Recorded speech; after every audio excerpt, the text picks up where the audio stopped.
우리말에 그 뿌린 대로 거둔다는 말이 있습니다. 이거하고 비슷한 중국의 고사성어 가운데는 작법자폐란 말이 있는데 자기가 만든 법에 자기가 죽는다 그런 뜻입니다. 이 말은 중국 역사상 최고의 개혁가라고 평가받고 있는 상황이라는 사람의 마지막 최후를 묘사할 때 나온 사마천의 표현입니다.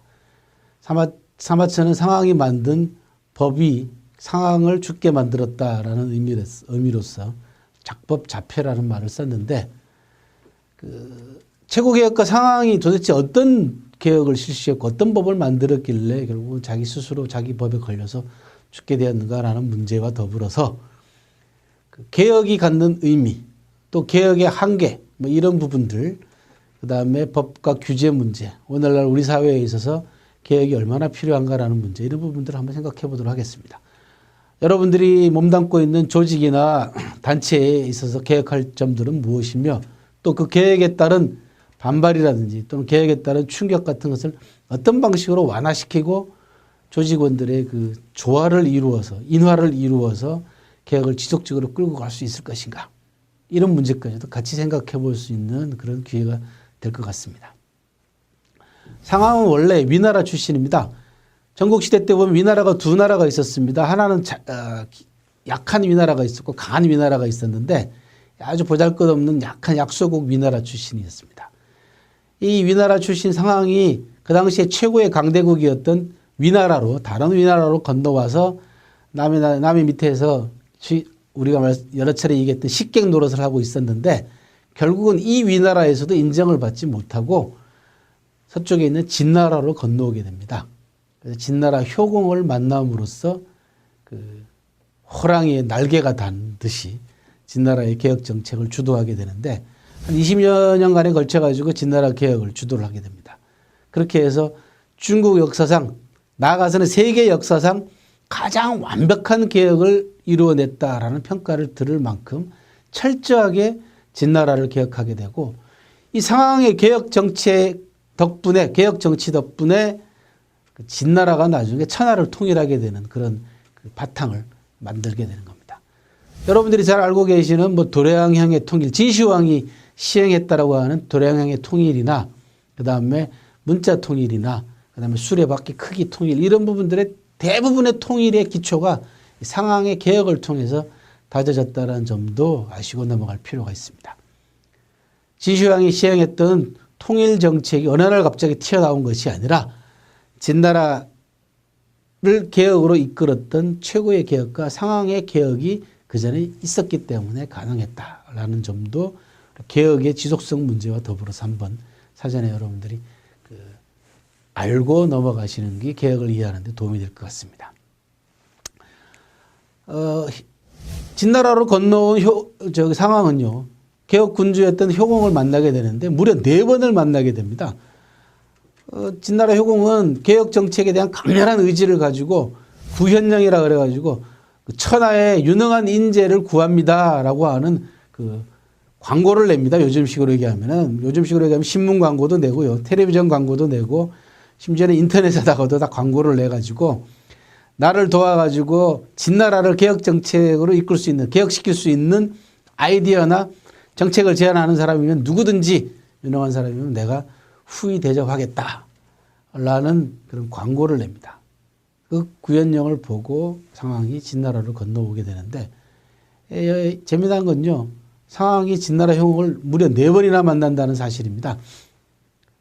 대체로 옛날 사람들은 여러분들이 알고 계시는 그 기본적인 상식 가운데 하나는 옛날의 인재들은 흔히 리더가 그냥 스카우트 해가지고 저 친구가 마음에 든다 또는 저 친구가 능력이 있다 그러면은 너 내 밑에서 와서 일해 이렇게 하면 다 해결된 걸로 알고 계시지만 그렇지가 않습니다. 옛날의 인재들도요 끊임없이 내가 누구하고 일해야 될 것인지 내 주군이 내 리더가 어떤 사람이어야 되는가라는 걸 요즘식으로 하면 끊임없이 간을 보거나 아니면 맛을 보고 사전에 다 탐지를 하고 난 다음에 그 사람에게 몸을 맡겠다는 겁니다. 이걸 뭐라고 표현하냐 그러면 택목이라고 표현을 합니다. 인재를 흔히 새에다 비유를 합니다.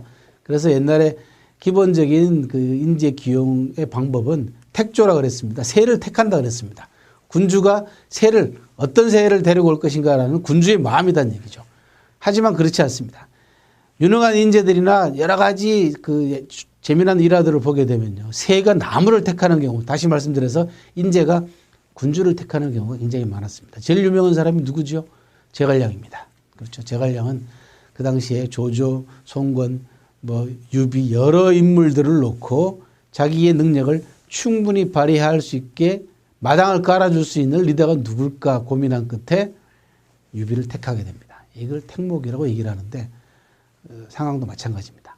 진나라를 건너가서 처음 효공을 만나가지고는 효공에게 하품나는 졸리는 잠 오는 이야기만 합니다. 옛날 요술시대 때 이야기를 합니다. 결국 효공이 잠이 들어버립니다. 두 번째 때는 그보다 조금 현실적인 이야기를 합니다만 역시 효공이 졸아버립니다. 세 번째 만나니까 겨우 길을 열고 들어주고 마지막 네 번째 부국강병의 이치를 가지고 진나라 효공을 한테 자기 이야기를 함으로써 효공이 사흘 밤낮을 침식을 잊은 채 상황과 더불어서 이야기를 나눴다라고 얘기할 만큼 재미난 게 뭐냐 그러면 앉아있는 방석을 끌고 상황 곁으로 조금씩 다가갔다라는 표현이 나옵니다. 그죠? 우리도 흔히 그렇지 않습니까? 자기한테 자기가 관심 있는 이야기 또는 자기가 듣고 싶은 이야기가 나오면은 자꾸 귀를 기울이게 되죠. 그죠? 그 사람 옆으로 다가가게 되듯이 깔고 앉아있던 방석을 자꾸 조금씩 움직여가지고 상황 옆으로 가가지고 상황하고 사흘 밤낮을 이야기를 나눴다라고 얘기할 만큼 그만큼 상황이 진나라 효공의 의도를 4번에 걸쳐가지고 파악한 끝에 진나라 효공과 더불어서 진나라를 개혁시킵니다. 이걸 옛날 중국 사람들은 뭐라고 표현하냐면 변법이라고 표현을 합니다. 그렇게 해서 먼저 법부터 세웁니다. 가장 중요한 것은 모든 것은 다 법대로 한다 이런 얘기입니다. 상황의 개혁 정책 가운데 가장 중요한 것은 법 위주입니다. 법치입니다. 근데 그 당시에 백성들은 국가에서 얘기하는 나라에서 얘기하는 법에 관해서 신뢰를 하지 않았습니다. 그래서 신뢰를 얻기 위해서 상황이 제일 먼저 한 게 뭐냐 그러면 그 당시에 그 성문, 도성 성문, 역양성 도성 성문에다가 큰 기둥을 하나 박아놓고 이 기둥을 저쪽 문으로 옮기는 사람에게는 상금을 준다라고 얘기를 합니다. 아무도 믿지 않았습니다.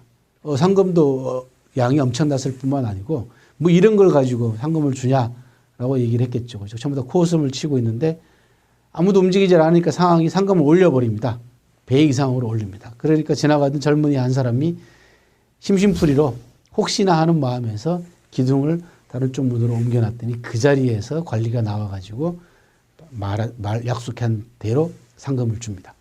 이렇게 해서 한 번 한 약속이나 법은 반드시 지킨다라는 신뢰를 얻게 됩니다. 이게 상황의 임목이라는 겁니다. 나무를 세웠다라는 얘기입니다. 임목을 해가지고 신뢰를 얻었다는 얘기인데 바로 상황이 그렇게 해서 진나라의 개혁에 박차를 가하게 됩니다. 한때 우리 사회에 유행했던 말 가운데 마누라와 자식 빼고는 다 바꿔라 그런 이야기가 있었습니다. 이 상황이 했던 개혁 정책이 바로 변법 개혁이 바로 그렇습니다. 정말로 기본적인 건 빼놓고 모든 걸 다 바꾸는데 의식개혁까지 전부 다 실시해버리는 전면개혁을 통해서 진나라를 부국강병으로 이끄는 데 성공을 했습니다. 하지만 상황이 개혁정책을 실시하는 데 있어서 중요한 것 하나를 소홀히 했습니다. 그게 뭐냐 그러면 너무 가혹하게 법을 적용시켰다는 얘기입니다.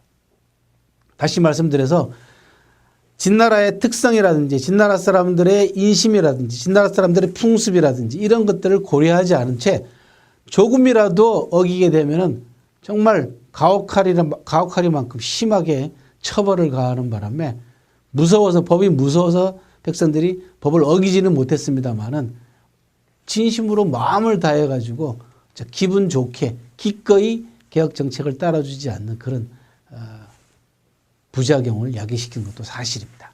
그래서 항상 어떤 법이나 또는 개혁을 실시할 때는 그 규제에 따른 반작용도 고려하지 않으면 안 된다라는 얘기입니다. 그래서 법과 규제, 사람을 다스리는 문제이다 보니까 한계를 통찰해야만이 법과 규제가 유효적절하게 움직일 수 있다 그런 얘기입니다. 동서양을 통해서 다 마찬가지입니다. 법치에 대한 인식의 차이는 있었습니다. 서양은 대체적으로 합리적인 사고방식을 중시합니다. 동양은 어떻습니까? 감성을 굉장히 중요시 여깁니다. 서양 사람들은 이성이라고 얘기를 합니다. 그래서 그런 얘기 많이 하지 않습니까? 뭐 차가운 머리, 뜨거운 가슴 그런 얘기를 합니다. 그래서 판단은 이성적으로 합리적으로 하되 동양의 감수성까지도 살릴 수 있는 제도와 법을 만들어 나가는 그런 것들이 오늘날 요구되는 겁니다. 분명한 사실은 개혁은 대세입니다. 역사상 개혁에 성공한 나라들만 살아남았습니다. 개혁을 거부한 나라들은 거의 예외 없이 모두 역사 무대에서 퇴출당했습니다. 상황이 실시했던 변법개혁으로 진나라는 천하를 통일할 수 있는 기반을 갖추긴 했습니다만 그 가혹한 법 적용에서 벗어나지 못하는 바람에 진나라가 통일 이후에 불과 10여 년 만에 망하는 멸망해버리는 또 그런 결과도 초래했던 겁니다. 이것이 바로 상황에 던져주는 작법 자폐의 교훈입니다. 상황은 어떻게 해서 자기 법에 걸려서 죽었냐 그러면요. 상황을 개혁을 지지했던 효공이 죽고 난 다음에 다음 왕은 상황의 개혁 정책을 밀고는 나가되 상황 자체를 싫어했습니다. 태자 시절에 법을 어기는 바람에 상황으로부터 처벌을 받았습니다. 태자가 직접 처벌받지는 않았습니다만은 태자의 스승 두 사람이 코가 잘리고 하는 그런 형벌을 받았습니다. 그래서 태자는 늘 상황의 개혁 정책, 상황의 법 적용을 대해서 굉장히 불만을 가지고 있던 사람이었습니다. 왕이 되자마자 상황에 반대했던 반대파들과 왕의 후원을 얻은 보수 세력들이 상황을 역적으로 몰아가지고 상황을 공격을 합니다. 상황이 도망 다니다가 결국은 한 여관방에서 잡혀서 죽는데요. 자기가 만들어 놓은 법 가운데 하나가 뭐냐 그러면 오늘날로 얘기하면 여건이 없으면 여관에서 재워주질 않았습니다. 결국은 상황이 여건을 국가에서 발행하는 여관 외지에 나와서 잘 수 있는 통행증과 여건을 소지하지 않는 바람에 결국은 여관에서 군사들이 잡혀가지고 처형당하는 그런 작법 자폐로서 일생을 마감하게 된 겁니다. 훌륭한 시스템은요. 법과 규제도 중요하지만 인화가 더 중요하다는 말씀을 상황의 작법 자폐를 통해서 말씀을 드립니다. 개혁은 필요하고 개혁은 시대의 요구입니다. 하지만 그 개혁에 따른 반작용과 법과 제도가 가지고 있는 한계까지도 통찰하고 인화를 바탕으로 한 지속적인 개혁을 유지해 나갈 수 있는 여론 조성과 그다음에 국민들의 호응과 국민들의 적극적인 지지가 필요합니다. 개혁은 국민들과 더불어서 하는 것입니다. 조직원들과 더불어서 개혁해 나가는 것이 진정한 개혁입니다.